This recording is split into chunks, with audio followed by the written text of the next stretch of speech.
From the KATC Weatherland, here's Rob's forecast. Welcome back. Well, staying breezy, warm and humid over the next 24 hours or so. By Thursday, though, rain chances ticking upward. And Thursday night into Friday, it looks like widespread showers and storms on the way. And they may not end until sometime early Saturday. So a pretty big soaking on the way as well. So let's take a look at the big picture as we have this big storm system on the northern end. It's a big winter storm producing big snowfalls and blizzard conditions. Farther to the south, it's the threat of severe weather, and for us right now it's just breezy southerly winds feeding into that storm, but blizzard warnings continuing for portions of the Dakotas, winter storm warnings in the west, high wind warnings once again as you go to the east, and on top of that a fairly significant fire threat across portions of Texas, Oklahoma as well. And this afternoon we do have a tornado watch in effect for portions of Iowa, northern Missouri, and that goes till 10 o'clock tonight. And you can see within that tornado watch we have 1, 2, 3, 4,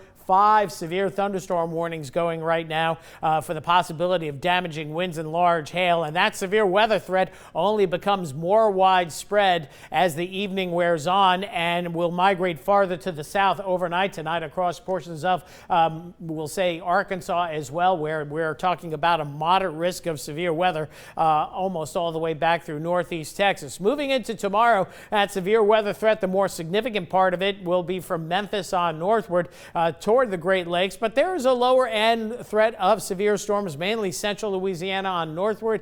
Even Acadiana hatched in for a marginal risk, but we're not overly concerned with a severe weather threat here. But we could see a few storms that we might have to keep an eye on. As we take a look at not 1, not 2, but 9 Doppler radars on this screen. Nobody else can do this in the country. Why? Because Rob is testing beta testing the latest software in weather on weather systems. So not many folks can show this. And we do see scattered showers and a few storms, Cenla back through Texas, and this activity moving generally to the northeast. Few sprinkles showing up at higher elevations, but we're not seeing that on Power Doppler 3. Most of us quiet this afternoon. Should be that way overnight tonight. But tomorrow, a little bit of a different story. We're going to see breezy southerly winds continuing, temperature starting out in the mid-70s, and then a few showers and thunder showers kicking off. We think northern parishes of Acadiana tomorrow afternoon into central Louisiana, and we'll have to keep an eye on these storms up here. But again, you can see most of us along the I-10 corridor on southward not seeing a whole lot in the way of rainfall.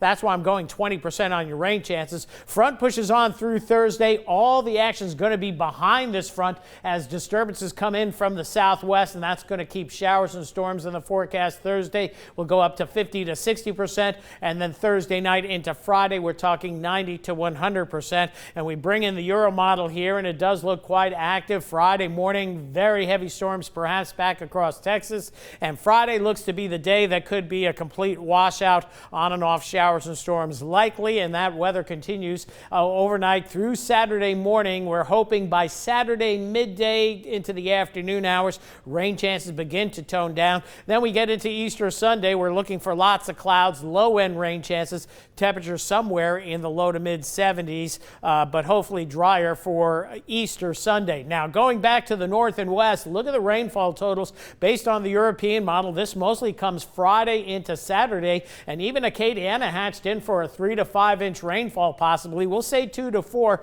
but isolated higher amounts and the threat of flooding across southeast Texas into central Louisiana. Again, remember yellow translating to 8 inches of rain, so we're not hitting all those hot spots, and you get into the shades of pink, you're talking a 10-inch rainfall. So there's going to be some flood threat, we think, down the line regionally. Mid-70s overnight tonight, mid to upper 80s tomorrow, and that feels like temperature in the lower 90s once again. As we move it into the 10-day forecast, this is what we have going on. Another warm one tomorrow. Front gets here Thursday, but behind the front, the rain and soaking storms will be likely, especially Thursday night into Friday night, early Saturday, and hopefully quieter for Easter Sunday. Next week, of course, beautiful weather, lots of sunshine, and temperatures warming up into the upper 80s, but comfortable at night. That's the type of weather we like to see as we go through. Those days are numbered. Yes. Right. Thank you, Robin.